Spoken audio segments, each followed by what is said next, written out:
Hello everyone, आज हम chapter 2 का नेक्स्ट पार्ट पढ़ेंगे। नेक्स्ट टॉपिक उससे देखेंगे। East India Company began trade in Bengal. The first English factory was set up on the banks of river Hooghly in 1651। Hooghly river के पास English East India Company की जो पहली फैक्ट्री थी वो इस्टेब्लिश हुई थी। हुगली पड़ता है कलकत्ता में, वेस्ट बंगाल के पास।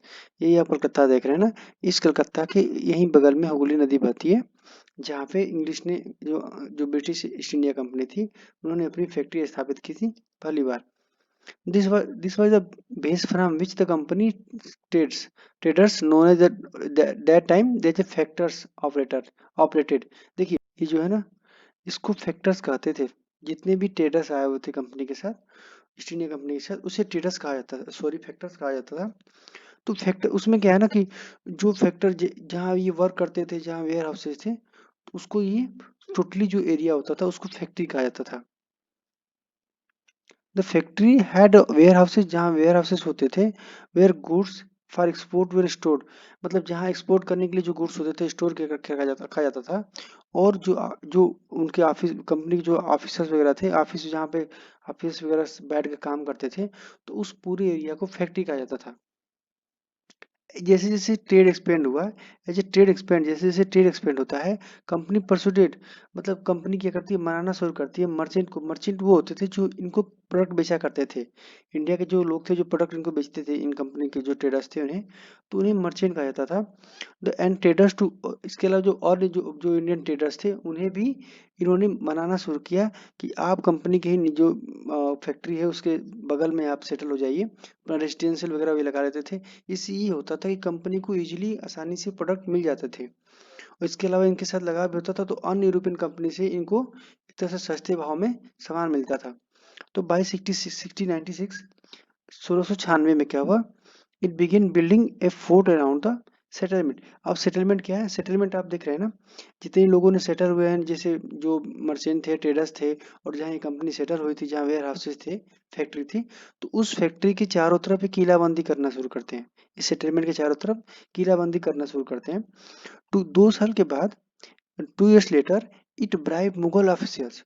2 साल के बाद यानी कि 1698 को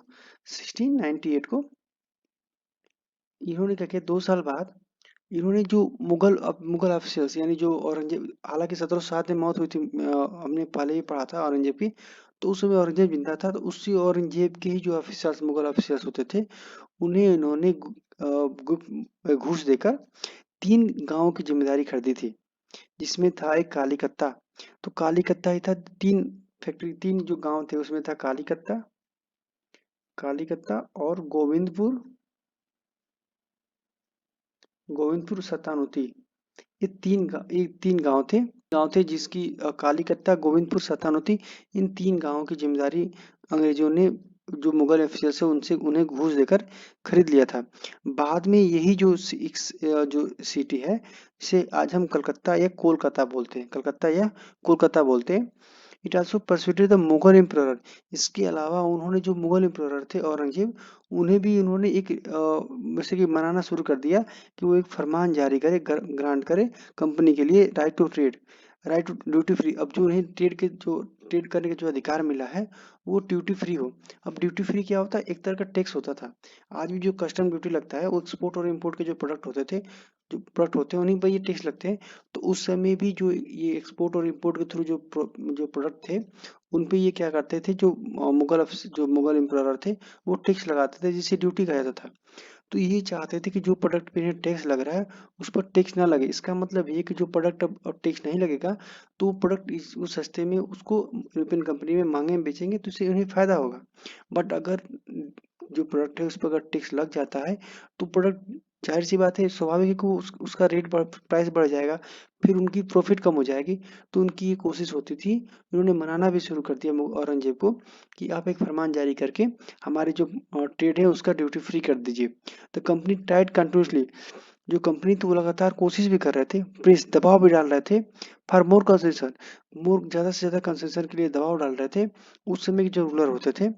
और मैनिपुलेट द एग्जिस्टिंग प्रिविलेज, यानी कि जो उन्हें पहले से ही जो विशेष अधिकार मिला हुआ है ट्रेड में, उसका वो ज़्यादा से ज़्यादा फायदा उठाने की कोशिश कर रहे थे। औरंगजेब औरंगजेब फ्रांस, वो जो फरमान था, जो औरंगजेब औरंगजेब का जो फरमान था, उसको उदाहरण के लिए had granted only companies the right to trade duty free. जो औरंगजेब का जो फरमान था उदाहरण के तौर पे कि जो जो कंपनी है केवल कंपनी की जो ट्रेड है वही ड्यूटी फ्री होंगे, बट और इसके अलावा जो कंपनी के जो साथ जो प्राइवेट ट्रेडर्स आए हुए हैं ट्रेड करने के लिए उनको ये अधिकार नहीं था, ड्यूटी फ्री नहीं मिला था उनको। But but officials of the company who were carrying the private trade on the side, और जो कंपनी के साथ प्राइवेट ट्रेड कर रहे थे इनके मतलब कि उनके साथ वेयर एक्सपेक्टेड टू पे ड्यूटी, उनको ये उम्मीद की जा रही थी कि वो प्रोडक्ट वो भी मतलब वो ड्यूटी पे करें। दिस दिस दे मगर उन्होंने क्या कि ये पे करने से मना कर दिया, causing the enormous loss of revenue for Bengal. अब इससे क्या होता है कि जो औरंगजेब ने जो ड्यूटी फ्री सिर्फ कंपनी को दिया था, अब जो प्राइवेट ट्रेडर्स थे कंपनी के उन्होंने भी ड्यूटी फ्री उन्होंने भी इनकार कर दिया ड्यूटी देने से, टैक्स देने से। इससे क्या हुआ कि जो बंगाल का जो रेवेन्यू था, जो टैक्सेस था, धीरे धीरे कम होने लगा। ठीक है, बहुत ज्यादा नुकसान हुआ, इनॉर्मस लॉस, बहुत ज्यादा नुकसान हुआ।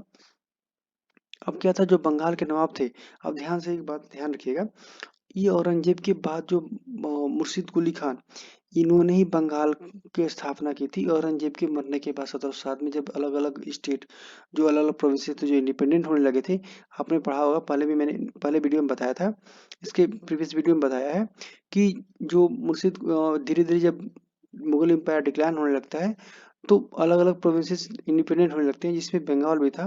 तो बंगाल की स्थापना यही मुर्शिद कुली खान ने किया था। तो ये उन्होंने क्या किया कि अब जैसे जैसे उनका ट्रेड जो रेवेन्यू था लॉस होने लगा, तो इन्होंने इसका प्रोटेस्ट करना शुरू कर दिया कंपनी के खिलाफ। इसके बाद क्या होता है, how trade led to better. अब क्यों जो ट्रेड था कंपनी का वो बेटर लेके युद्ध में कैसे कन्वर्ट हो जाता है, तो इसको इसमें देख लेते हैं। Through the early 18th century, the conflict between the company and the Nawab of Bengal intensified। अब जिस शुरुआती 18th सेंचुरी यानी कि 1700 के शुरुआत में, 1700 की शुरुआत में क्या होता है, 1700 के बाद जो स्टार्टिंग जो एरा था उसमें क्या होता है कि जो कन्फ्लिक्ट होता है, जो विवाद होता है कंपनी और बंगाल के जो नवाब थे उनके बीच काफी तेजी से बहुत ज्यादा बढ़ जाता है। After the death of Aurangzeb, Aurangzeb की मृत्यु के बाद the Bengal Nawab asserted their power enormous। मैंने आपको पहले बताया था औरंगजेब के मरने के बाद जो बंगाल के जो नवाब थे वो क्या कहते अपना पावर जो था वो दिखाने लगे थे, अपनी अपनी जो पावर थी दिखाने लगे थे, अपनी स्वता जो अपनी ताकत थी वो धीरे धीरे वो भी दिखाने लगे थे। ये अदर रीजनल, इसके साथ साथ जो अदर रीजनल पावर थे उन्होंने भी यही काम करना शुरू कर दिया, सेम सेम थिंग वो भी कर रहे थे। Murshid Quli Khan was followed by the Alivardi Khan. Murshid Quli के बाद अलवर्दी खान आए। हालांकि मुर्शिद कुली खान के बाद दो और रूलर थे, इसके बाद अलवर्दी खान आए, अलवर्दी खान के बाद सिराजुद्दौला आया। तो ये तीन जो बंगाल के नवाब थे सबसे पावरफुल थे। ठीक है, as the Nawab of Bengal, ये तीन इंपोर्टेंट और सबसे पावरफुल बंगाल के नवाब थे। Each one of them was strong ruler, जिसे मैंने बताया। They refused to grant the company concession, और ये मना कर रहे थे कि कंपनी को कोई कंसेशन नहीं देने के लिए। Demanded large tribute for the company's right to trade. अब जो नहीं कंपनी को जो राइट टू यानी जो अधिकार मिला हुआ ट्रेड करने का, उसमें वो ज्यादा से ज्यादा ट्राइब्यूट मतलब कि ज्यादा से ज्यादा वो हर्जाने की मांग करने लगे थे, और जो उनका जो नुकसान हुआ था। Denied it any right to mint coin. इसके अलावा जो नवाब थे वो जो भी क्वाइन यहाँ अंग्रेज लाकर मिंट करते थे, उसको गलाते थे, उसको भी उन्होंने ये अधिकार उनसे मतलब कि उसको भी मना करने लगे, आप यहाँ नहीं कर सकते, रोकना शुरू कर दिया। असल में होता क्या था ना कि जो यूरोपियन कंपनी थे उनके पास कोई और तरीका नहीं था, कोई उनके पास प्रोडक्ट नहीं था जिसे यहाँ बेचकर उस प्रोडक्ट को मैंने यहाँ से प्रोडक्ट खरीद सके। तो यहाँ का प्रोडक्ट खरीदने के लिए वो क्या करते थे कि सोने और चांदी वगैरह लेके आते थे, यही मिंट करते थे, और इसके थ्रू ही वो मतलब ट्रेड करते थे इंडिया के साथ। जो हालांकि जो ब्रिटेन है ना उनके उस समय अफ्रीका में इनका कंट्रोल हो चुका था, और वहाँ काफी मात्रा में आपको पता है गोल्ड और सिल्वर वगैरह मिलते, जो गोल्ड वगैरह का सबसे ज्यादा खदान वहीं पर है, तो वहां से वो लेकर आते थे। आगे देखते हैं। एंड स्टार्ट फ्रॉम एक्सceeding इसके अलावा जो उन्होंने कहा, जो नवाब थे उन्होंने कहा कि जो किलेबंदी आप कर रहे हो उसे भी आप बंद करो। Accusing the companies of deceit, यानी कि अब वो जो नवाब थे वो दोष लगा रहे थे कंपनी में कि वो धोखा दे रहे हैं कंपनी नवाब को। They are claim that the company was depriving the Bengal government of huge amount of revenue. और ये आरोप लगा रहे थे कि बंगाल जो कंपनी है वो बंगाल के जो सरकार है उसको बहुत सारे रेवेन्यू से वंचित रखा जा रहा है, उन्हें वो नहीं दिया जा रहा है। And undermine the authority of nawab, और जो पावर है नवाब का, जो स्वतः है, जो स्वतंत्रता है, उसको भी अंडरमाइन, उनको भी नुकसान पहुंचाया जा रहा है, उसको नीचा दिखाया जा रहा है। इट वॉज रिफ्यूजिंग टू पे टैक्स, उसके अलावा वो टैक्स पे करने से मना कर रहे हैं जैसे कंपनी के लोग। ये नवाब ने ही, मतलब नवाब का जो दोस्त था वो कंपनी पे लगा रहे थे। इट वॉज रिफ्यूजिंग पे टैक्स, कंपनी टैक्स देने से मना कर रही थी, और मना कर रही है, और राइटिंग रिस्पेक्टफुल लेटर, और कंपनी उन्हें, जो कंपनी के जो मोबाइल जो नवाब है बंगाल के, उन्हें एक अपमानित लेटर भी लिख रही है। And trying to humiliate the Nawab and his officers, और न सिर्फ वो नवाब को अपमानित करें बल्कि उनके ऑफिसर्स को भी ये अपमानित कर रहे हैं। दूसरी तरफ जो कंपनी था उनका भी अपना अलग आरोप था। उन्होंने आरोप लगाया था कि जो उनके लोकल ऑफिसर्स है बंगाल के, वो अनजस्ट डिमांड कर रहे हैं, मतलब कि बेतुका डिमांड, एक अन्यायपूर्ण डिमांड कर रहे हैं कंपनी के जो ऑफिसर्स है उनके से, जिससे उनका ट्रेड जो है, कंपनी का ट्रेड है, उसको नुकसान पहुंच रहा है। द ट्रेड कुड फ्लोरिश, उनका मानना था कि ट्रेड तभी फल फूल सकता है इफ, अगर उनका जो टैक्स है, ड्यूटी है, उन्हें हटाया जाए। इट वाज आल्सो कन्विंस्ड, इसके अलावा वो भी और ये भी मानते थे कि दैट टू बी, अगर उन्हें अपनी कंपनी को बढ़ाना है, अपने सेटलमेंट को बढ़ाना है, तो उन्हें ज़्यादा से ज़्यादा जमीनें खरीदनी होगी, और जो किलेबंदी है उसे और, मतलब कि उसे और बेहतर बनाना होगा।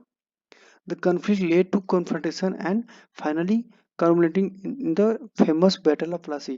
अब जैसे जो कॉन्फ्लिक्ट था, जो विवाद था, जैसे धीरे धीरे बढ़ता चला गया, तो एक युद्ध का रूप ले लिया। एंड फाइनली क्या हुआ, एक बैटल ऑफ प्लासी का जो है वो रूस का रूप सामने आ गया। जो एक फेमस बैटल ऑफ प्लासी का जो युद्ध था वो हमारे सामने आया। नेक्स्ट वीडियो में हम देखेंगे बैटल ऑफ प्लासी को, नेक्स्ट वीडियो में नेक्स्ट टॉपिक को देखेंगे। तब तक बने रहिए मेरे साथ, कीप वॉचिंग, बाय बाय।